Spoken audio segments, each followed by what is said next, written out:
will then introduce Aurora. Again, this is for Queer, Creative, and Can't Be Stopped, a keynote discussion with Aurora Higgs. And the wonderful Essence is going to be moderating. Essence is actually a member of our Transgender Advocacy Speakers Bureau. So I've known Essence for several years. She lives right here in Richmond. And she works in quality assurance. When she's not at work, she loves to sew and travel and play with her pet Peaches. She's also part of Nations Foundation as well. So Essence, I am going to kick it over to you so that you can introduce our keynote.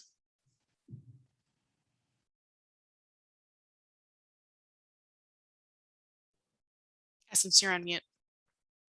Whoops.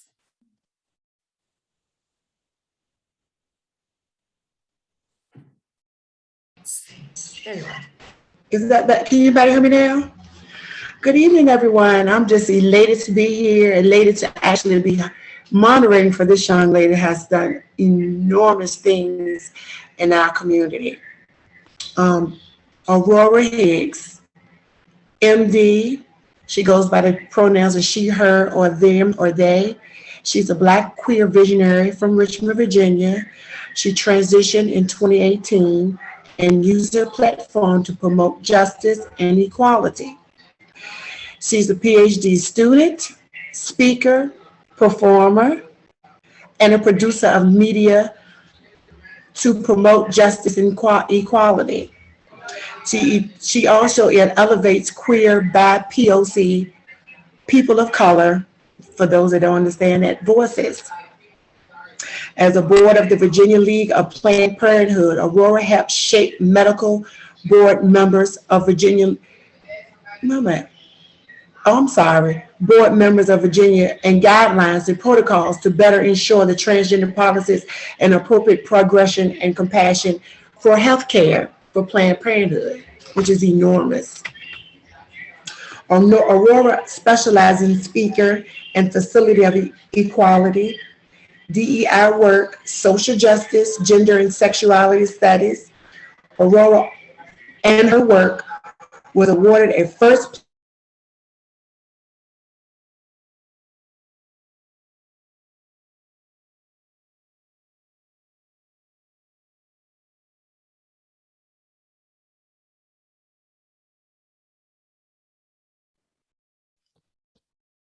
and LGBTQ community organization, Richmond.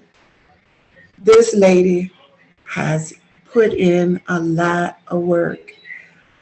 And without a doubt, it's an honor just to be here, to even be in your presence, for real, because you have done so much, so much. Okay. Would you like to say something, or you want to go right into the questions, Aurora? I just want to say thank you for being here. I'm so happy to be here with my sister Essence, and you know, your kind words, they honor me, and you know, I'm trying to do what anybody else would do in order to make a world that they themselves can live in. So I really appreciate, you know, I do try to work hard, and there are a lot of people who did a lot of hard work that came before me that have been unnamed and may forever go unnamed. And that's the nature of part of the oppression that we face. And so I just want to say that I wouldn't be here if I didn't have amazing peers and amazing elders, amazing sisters like you, Essence, and those at Nations Foundation at Equality Virginia. And so, you know, I'm just trying to do the work, but like I said, it's not all hard work, it's fun work too. Absolutely, but you're doing it. I'm literally impressed, totally impressed. Well, let's get into these questions, because I want everybody to, you know, be able to chime in and ask questions of you. Let's start with this first one. Can you tell us a little bit about how you grew up negotiating gender, race, and sexuality in the South? Yeah. I mean, it was truly would have been just enough to grow up as a queer kid, or grow up as a Black kid, or grow up as a mixed race kid, or an effeminate kid by itself. But I went through all of that, and the former capital of the Confederacy, which I bring up a lot. I say it every time I say refer to Richmond, because we can't forget where our institutions are coming from, and it's really important to acknowledge that there's still legacies of oppression that come from us being the capital of the Confederacy. And so one of those things is that I experienced racism in a really I don't know, complicated way. I grew up with a white parent in my household, but I identify as Black, and my parents just being an interracial couple, it just created a lot of really weird race dynamics that I had to witness because I was sort of had a foot in both worlds. But I didn't really felt like I belonged to the white community because I don't look white. I don't feel white, and I certainly was never accepted by the white community as being, someone that, is valuable to the world. Even within my own family, I face a lot of racism. And so trying to reconcile that while also being super effeminate, between the ages of 4 and 10, I was high femme mama. She was, you can tell little Aurora that she was not going to grow up to be Jessica Rabbit. And so somewhere around, 13, I started to get those messages of sort of homophobia and misogyny that made me go from wanting to live my life as a woman. When I was very young, I remember wanting to be a woman. And then somewhere around when those messages really started internalizing, I started to doubt myself and doubt the things that I wanted in life, and felt the need to perform. I also felt the need to perform kind of whiteness and a sort of respectability politics. And just being ashamed of being queer and effeminate and Black, even though I was light skinned and have a lot of privilege, even within and outside of the Black community. I just felt plagued by, by doubt and not knowing, what I wanted. And a lot of that changed when I met my my drag mom, who was also a Black trans woman. And I feel I'm so lucky that I had that experience. And because it opened up the world for me. It changed how I thought about myself. It changed who I looked up to. And I started looking up to other Black trans women, even though we're kind of hard to find.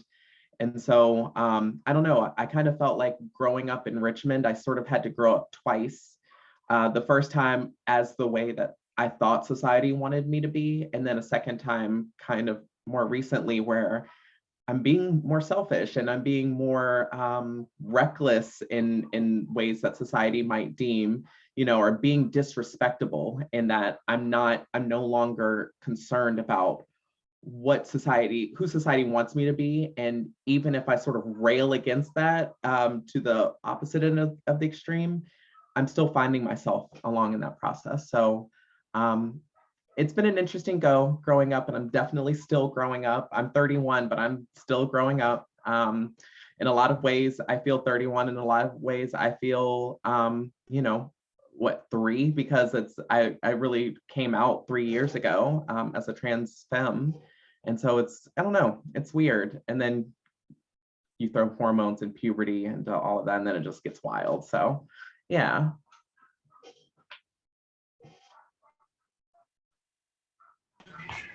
Okay, I definitely can relate. Right. Absolutely. What advice do you have to young queer POCs in finding a creative outlet? Yeah, it's kind of like a non-answer in a way. I say grab onto anything and queer it up, because you'd be surprised how we get stuck in a heteronormative mindset. And so in this way where we kind of take things for face value, but what if we took things and we just pushed them to their queerest limit? Even if you wanted to, I don't know, I guess if you wanted to bejewel a toilet paper roll and sell those as like opulence toilet paper, like I want to see more queer things made by queer people, and I want to see queer people spending time doing things that are beautiful and full of joy and you know, craft. But I don't know. I think that there's so much opportunity if we look at taking things that are already exist and that are kind of boring and heteronormative, traditional, and just add a queer twist on it just for the hell of it. I want to kind of secretly build a queer world right under the noses of the straight folks, and I want to make it so beautiful and amazing that we sort of prefer our version by default. And so, you know, go out there and make opulence toilet paper, or record that podcast, or learn how to sew. Essence, I would love if you taught me how to sew, because that is something, I mean, just thinking about how traditional women's clothes are not necessarily made for my proportions, where I've got, you know, wider shoulders than apparently I should, given what women's clothes, you know, tell me. And, you know, being creative means also creating. And so what does it mean to create a world that fits us better and that we belong in by default?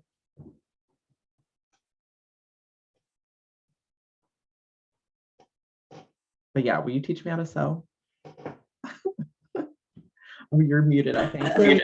Yeah, I'm trying to, absolutely. That's not even, you know what the funny thing is? I'm gonna tell you my story just a little bit. Yeah, please. My mother taught me how to sew. You know, I'm an entertainer and it's so expensive. And she was like, you need to sit down. I sat down, cut the fabric out, and I hand sewed my first gown. She said, no.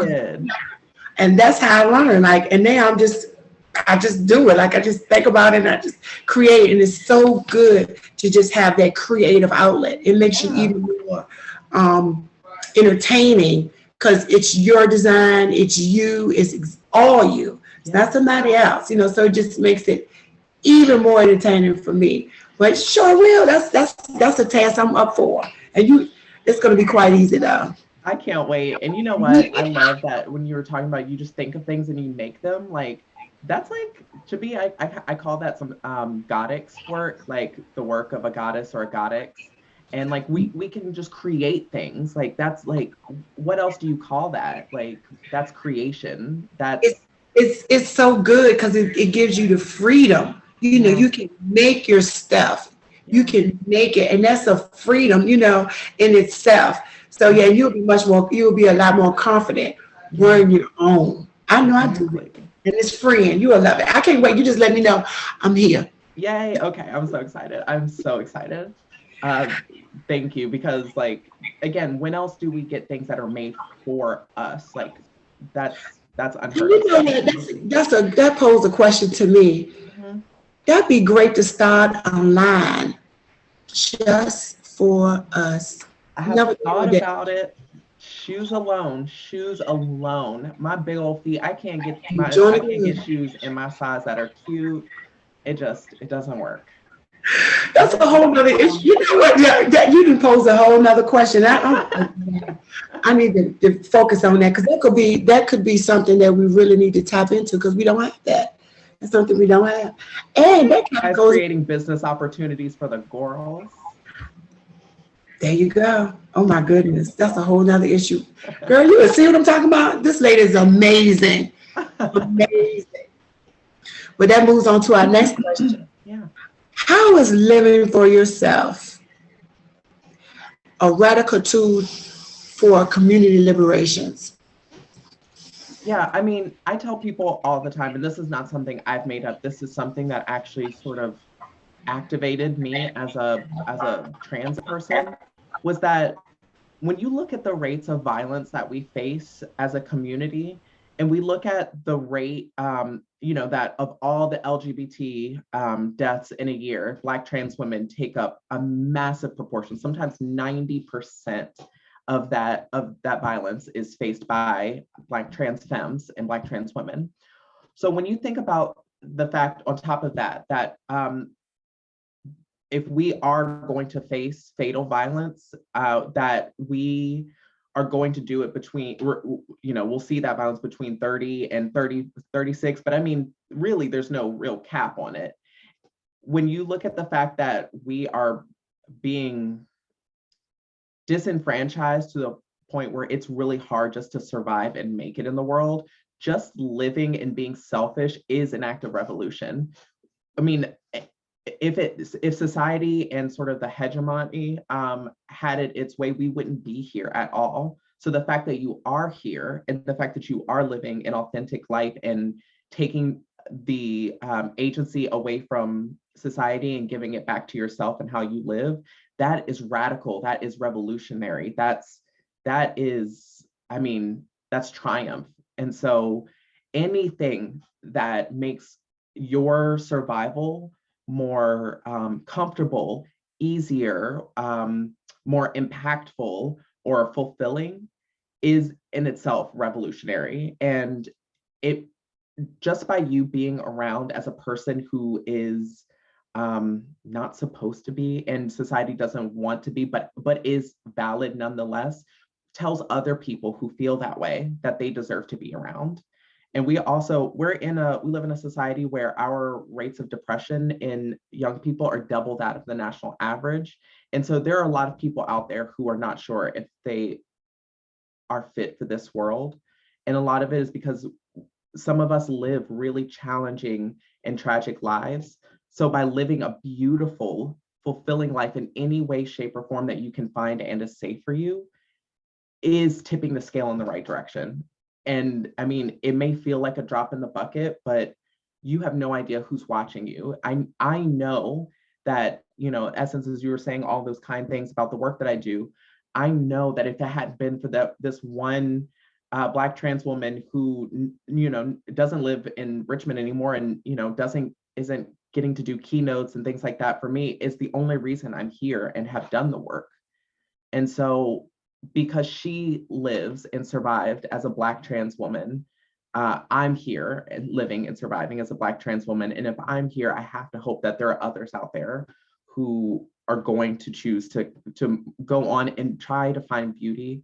And again, it's easier said than done. I do have a lot of privilege in this world, even for a Black trans woman, but there are ways in which I know that we make decisions daily to take care of ourselves or to take care of others around us. And all I'm saying is that if you do decide to take care of yourself, there's nothing wrong with that. That it is beautiful and it helps your community by you being around and you being strong enough to, continue to do and contribute to who you love. You cannot fill the cups of others if your pitcher is empty. That's, in summation. So do selfish things, be queer, be selfish, make beautiful things just because. It doesn't have to serve a purpose. You're the purpose.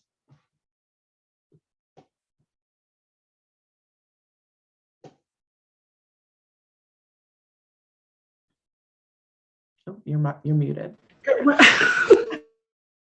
Absolutely. Okay, I'm going to skip that because I think you've answered quite a few.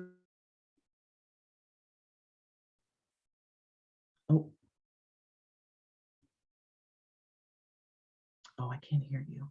I think my audio went out.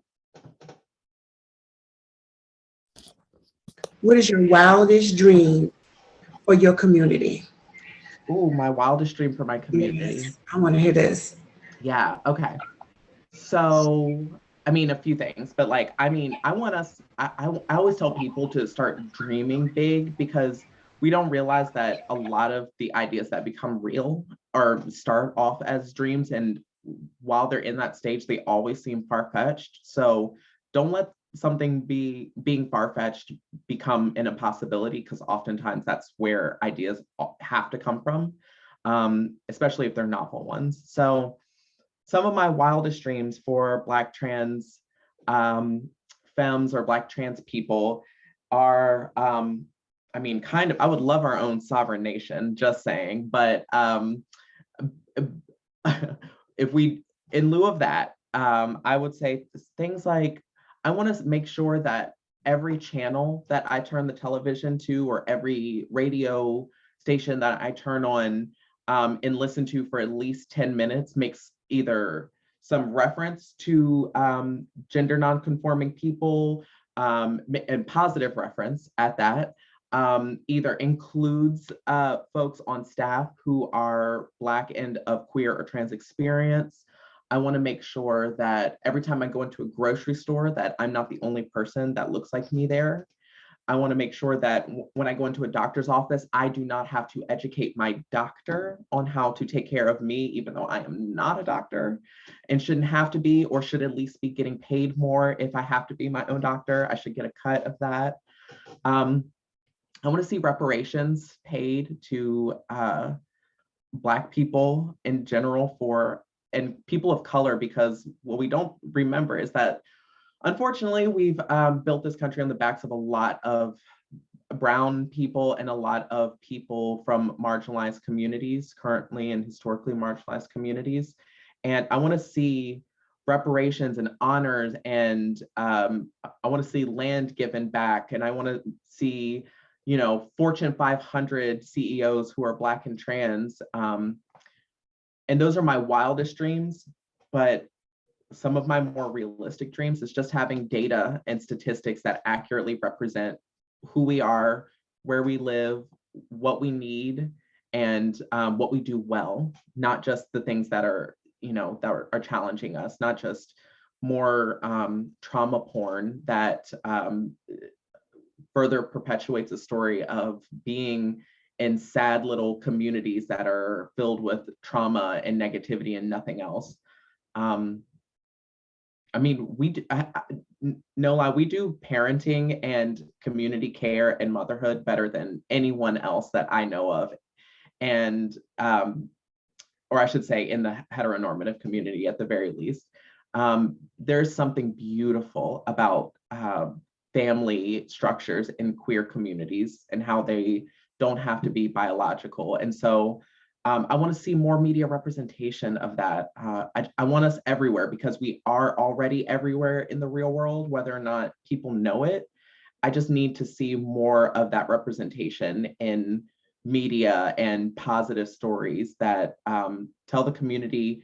I want the community to know that it's not enough to tolerate us and it's not enough to accept us, but we need to be celebrated, and we need to be given agency and power in a community that that we contribute to all the time and get, you know, very little back from.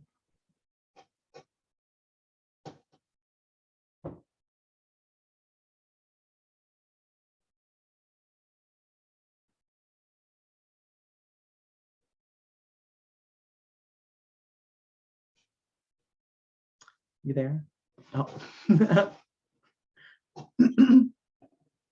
Oh, you're muted. It's hard for me to get unmuted. I don't know what's going on, but well said. Now, what are your wildest dreams for yourself? Yeah, for myself. Absolutely, self-care.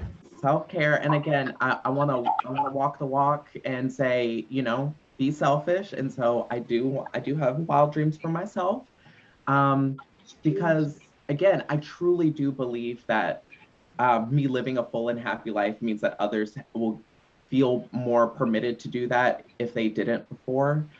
For me, there's this weird way where I kind of decided that I had to be a martyr for my community a long time ago, which meant that I would never really reap the benefits of the work that I did. And it was a little while after that I kind of just said, screw that. I'm not dying for the cause. I'm going to work for the cause, and I'm going to enjoy a life after, you know, that work, or during that work, throughout that work, because I deserve more than you know, an early grave and a life full of hard work. Like, forget that.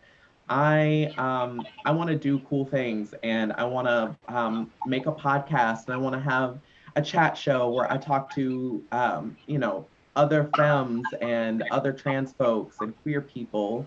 I want to build this little bubble, and yeah, it will be a bubble, and heteronormative world will continue to exist outside of that, but wouldn't it be nice to have a little refuge or a haven to do that in? And so I would love to be a part of that somehow, whether that means making media, you know, a little virtual haven.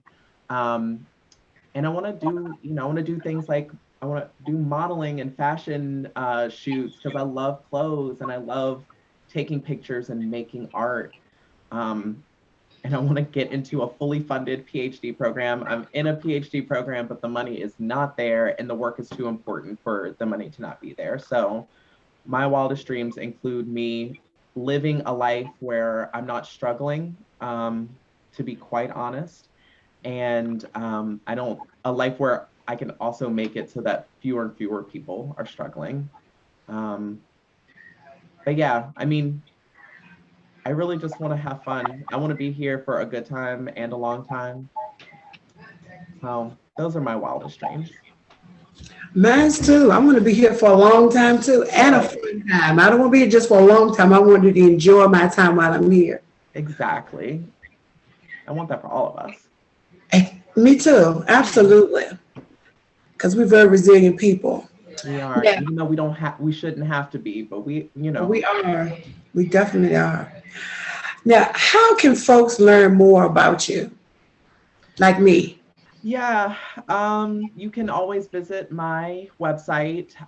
It's www.aurorahiggs.com, super easy. And I need to update it a little bit, but I mean, it's a space where you can learn about some of the things I have done in the past, some of the things I'm doing and projects that I'm conceptualizing, or just look at some, you know, pictures, modeling. I also just put in there a whole thing for the modeling shoots that I've done because I want to see more trans people in campaign shoots. I want to see us in magazines and in Vogue, and I want us to make something that's even better than Vogue. Like Vogue does not have to be the, you know, the ceiling. I want us to infiltrate and create anew, but I want us just to be everywhere. So part of that is me also wanting to be everywhere. So if you want to keep up with me, I would say check out my website and yeah, and you can shoot me an email at aurorahiggspeaks at gmail.com. And especially I do, you know, bookings and other, you know, I also advise on things. Somebody asked me for advice on how to create a community care survey, which I've done in the past. And that's, you know, that's free. That's just me doling out whatever knowledge I can. And that's a great thing because knowledge is power and sharing is caring. That's right. And I just want to care. Yeah. And be cared for. Exactly. Oh my goodness. Well said once again. Okay. Well, I think we're going to open up questions now.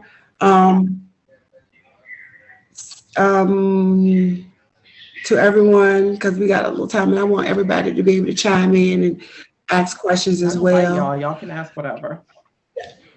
So it's open, y'all. An open forum, which is great. I have a question. Yeah. Just I don't see any. What inspires you? What motivates you to keep on pushing? Yeah, honestly, Black trans films, like every time I see another sister or another sib, like it just, I don't know, it's like, if you've never been in the position where you live in a world where you don't get to see people who look like you, and then you finally do out and about, it's like, you know, what's the name of the dog? Doug from Up. Have you ever seen the movie Up? Super sad. Yeah. The friend, like that's how I feel. I feel like I anytime I see especially a Black trans femme, I feel like I want to go up and be like, hey girl, like I'm Aurora, you don't know me, I'm your sister, don't worry about it. But it's just something about seeing people who look like me, but also seeing the potential for myself. When I see especially like beautiful, like I'm looking at your hair and I'm just thinking like, oh, should I do red hair? And like, I see these models because so many people grow up who who look like them, and they get to project themselves on them all the time, and get ideas that are kind of tailor-made to their experiences. And I get so little of that anytime I see Black trans femmes just being out and about, it just does something, and it makes me want to be their friend. It makes me want to protect them. I also go into like big sister mode where I'm like, is anybody mess with you today? Because like, let me know. Like, I'm not gonna do nothing about it, but like, let me know, because I can give you a hug. Like, I can't fight, but like, I can hug you. I can soothe you.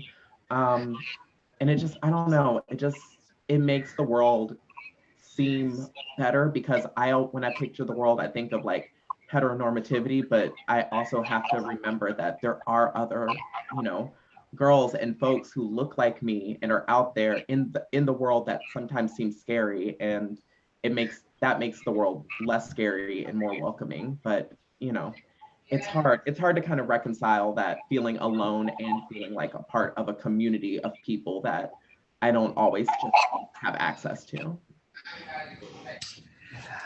I don't see any of the questions. Is there something I'm missing? We actually have Sally May, who I'm about to bring on. She needs to ask the question using ASL. So I'm going to promote her to a panelist and bring her on so we can. I was about to get in it. I was about to ask some more questions and being selfish as usual.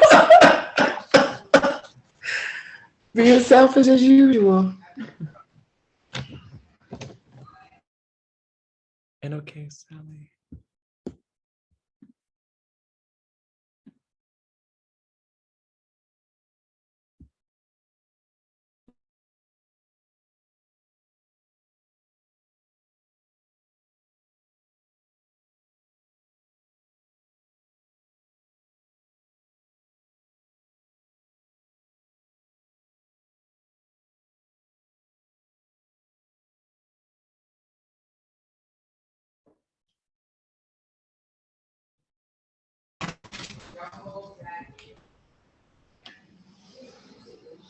Go ahead, Aurora. You was about to speak. Go ahead. Oh, I was just gonna say, just clarify, are we waiting for somebody to ask a question? Yeah. Oh, you went out. You went muted.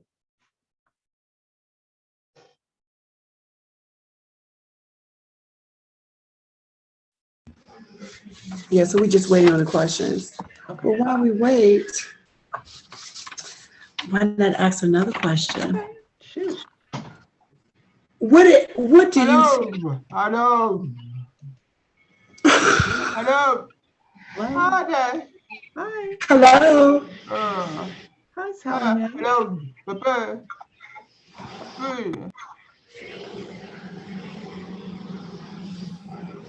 Hello, would you like to ask Aurora a question? Yes, that's Sally May. She is trying to figure out how to turn her camera on so that she can use American Sign Language.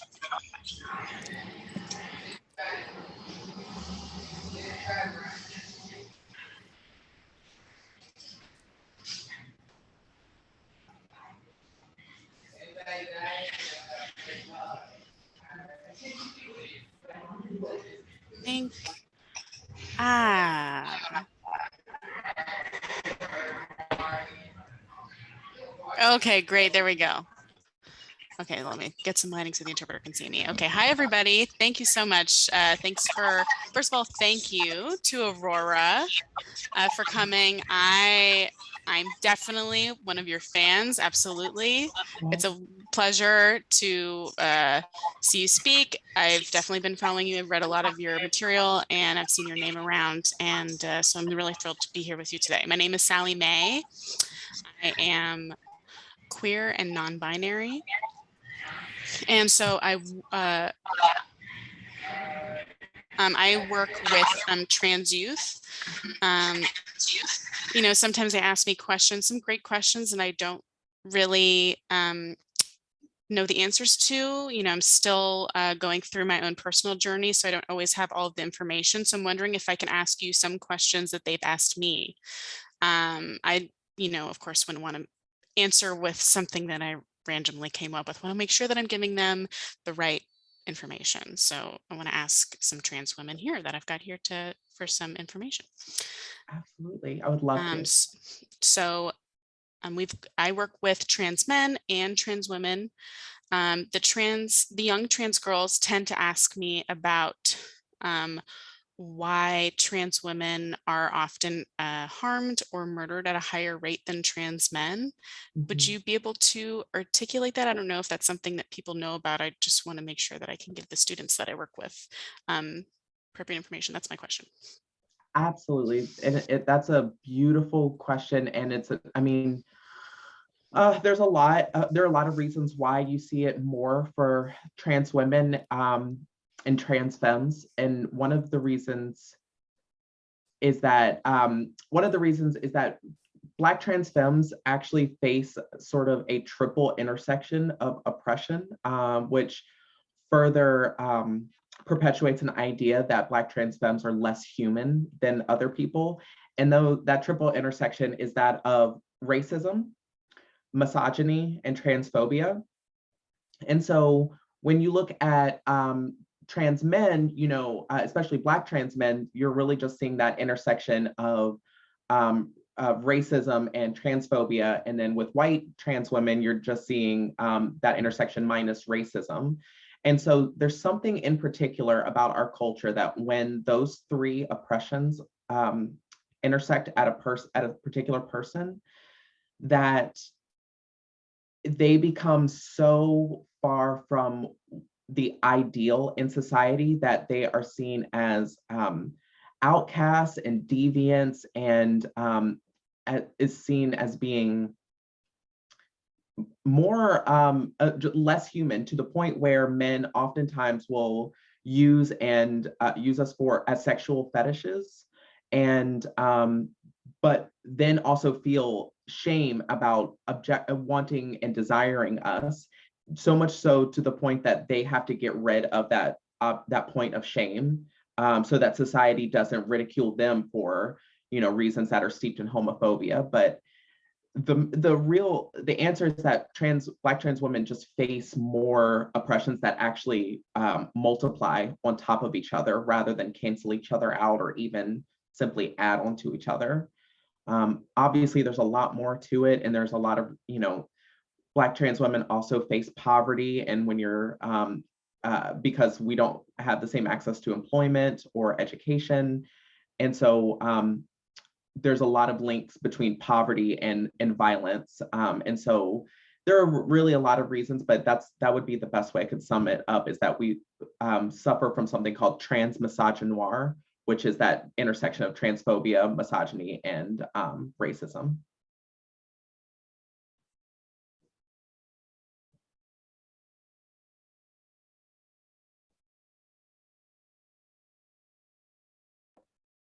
Okay, and this is my last question in regards to school-age children who are trans. What would be your advice for them? I know that trans men seem to have, it does seem as though trans men within the school systems are accepted at a little bit of a higher rate than trans women within schools. And I myself, I'm a freelance worker who goes within these different environments, but I do witness and see this. And so I'm wondering why this is. It seems as though people aren't taking accountability for this. I'm just wondering what your advice might be, because the school system itself isn't stepping in at any point. So what advice might you have for these children, for these school-age children? Yeah, so this is difficult. I'm not surprised to find out that young trans men are not treated the same as young trans women in the school system.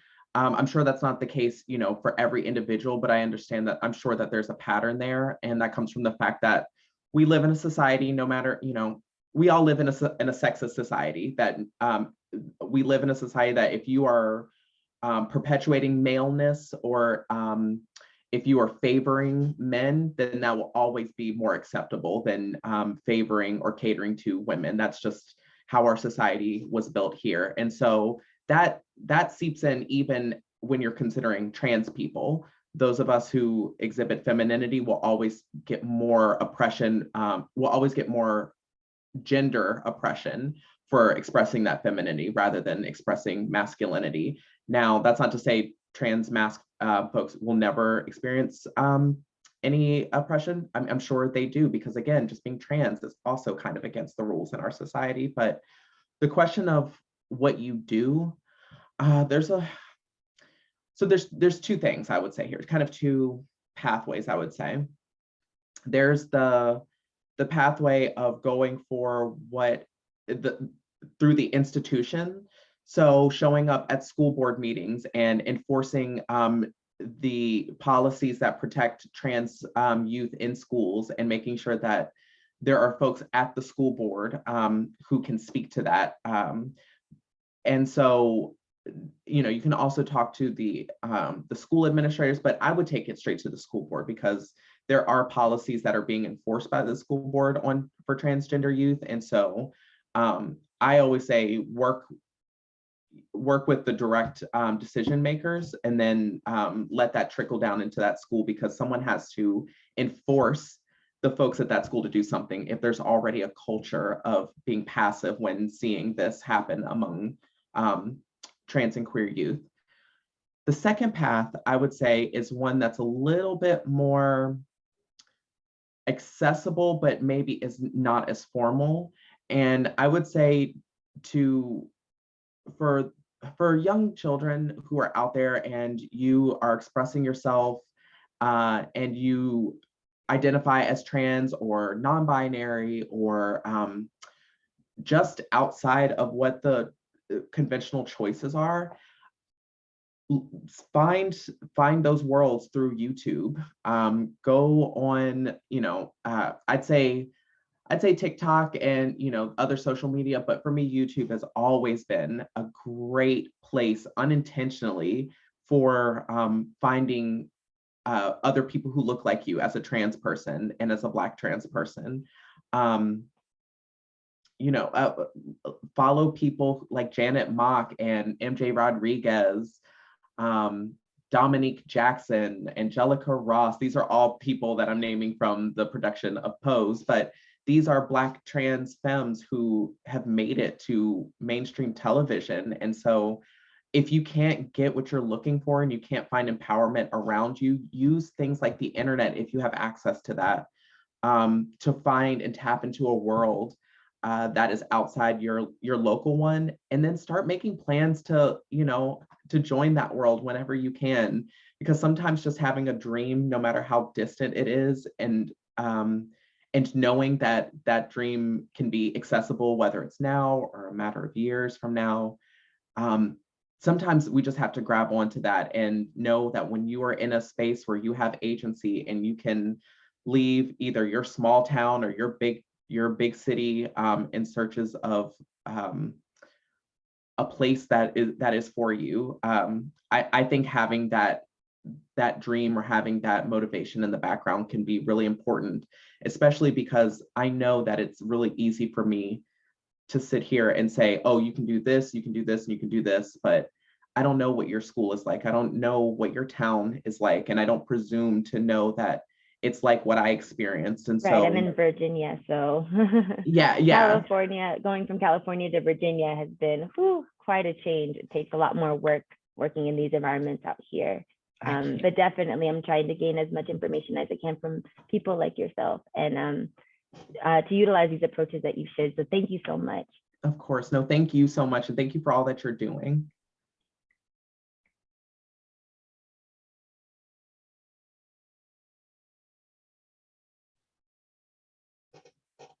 Are there any other questions in the chat? Yeah, I was just going to say that. Any more questions? Because we're down to the wire. I think we have like maybe probably about 7 minutes. I knew we were going to have enough time. I just knew we weren't. Yeah. Yes, Tumblr, Discord, YouTube. Oh my God, Tumblr was, and still is. It's a great place for finding, you know, your creativity, I highly recommend Tumblr. Thank you, Caroline. Let's take one more. One more. Emrys says, what has been your favorite, Favorite queer experience? Oh my gosh. Oh, that's a great question. I know one in particular is Ice Cream Social. If y'all know DJ Archangel, Angel Flowers out there, there was an organization that did these all queer kind of meetups, and they were like, it was like if a ball met like a kickback or like a kiki, and yeah, it's beautiful. It's like not homecoming. Well, yeah, I guess it is kind of like homecoming, but it's like a family reunion of all trans people, and it centers Black trans folks and tries to give back to Black trans folks through their admissions, and they use a sliding scale admission, and you pay whatever you can, but it's just amazing. I don't have a Tumblr account anymore. I haven't used it in such a long time. I wish oh man, I wish I could give that to you and still like was running a Tumblr. Yeah. I haven't seen Tumblr in years. Oh, listen, it used to keep my little queer self going. Yeah. I see a question in there about how I came out, and I know we're running low on time, but that one's a pretty easy story that I tell a lot. And so I came out as gay when I was 7 to my parents, and they are, my parents we were poor, and so we didn't have like class ego, and so there was no Joneses to keep up with. My parents didn't have in my family, if you were just queer, then like there was like, oh, thank goodness. I mean, there's a lot of things you could be out there, a lot of bad things. Queer is a great thing in comparison. And so and they always knew I was that girl who was doing high kicks in the living room while company was around, and they knew. So my parents actually asked me if I was trans before I got a chance to tell them, or before I really knew I was trans. I was doing drag. And my parents were like, hey, this drag thing, it seems to be like you're doing drag, but you're just sort of staying home and watching TV. And I was like, yeah, I know. I noticed that too. That's weird. They're like, do you think maybe you're trans and just maybe expressing something? And I was like, no, I don't think I'm trans. And lo and behold, so my parents were pretty cool about it. And that's another point of privilege that I have is my parents didn't let me be who I was. And so that freed me up to do so many things because I just wasn't worried about the people who were closest to me and what they would think and if they would accept me. Since I already knew that, everything else I sort of could just like run with. That's a blessing because, we don't have that in our community a lot. No, we do not. What's your thoughts of closing? What would you like the people to know about Aurora Higgs in closing? I mean, I've talked about myself all day. The things that I want you to know in closing is that there are ways that you can help your community. You can do things like engage in mutual aid, MADR, or MAD-RVA.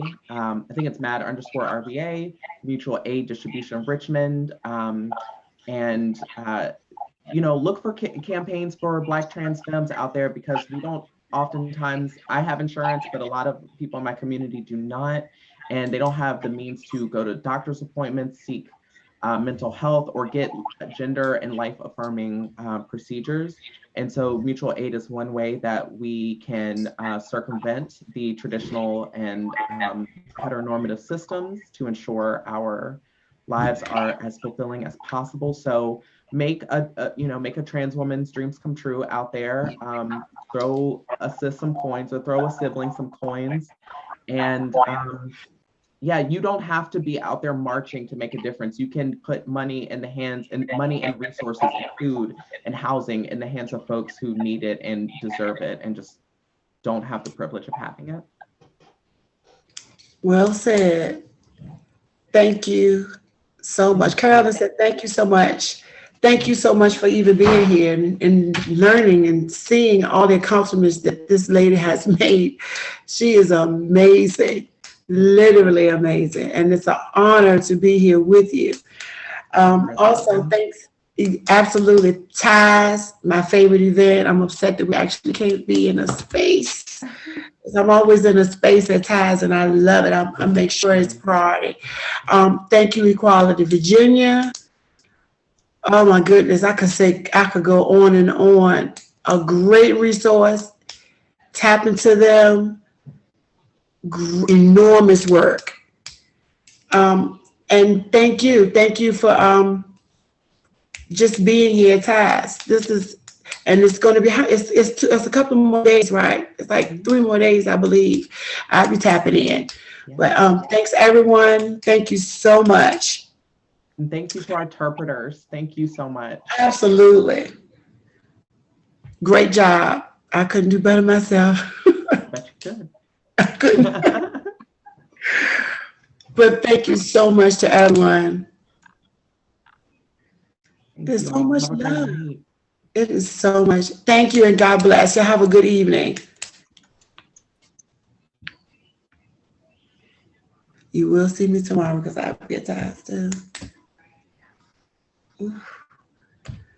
Like I'm crying. I swear. That's why I keep it in my lashes. I keep my eyes watering. Oh. Thank you, Sally Mae. Yes, thank you so much. Thank you.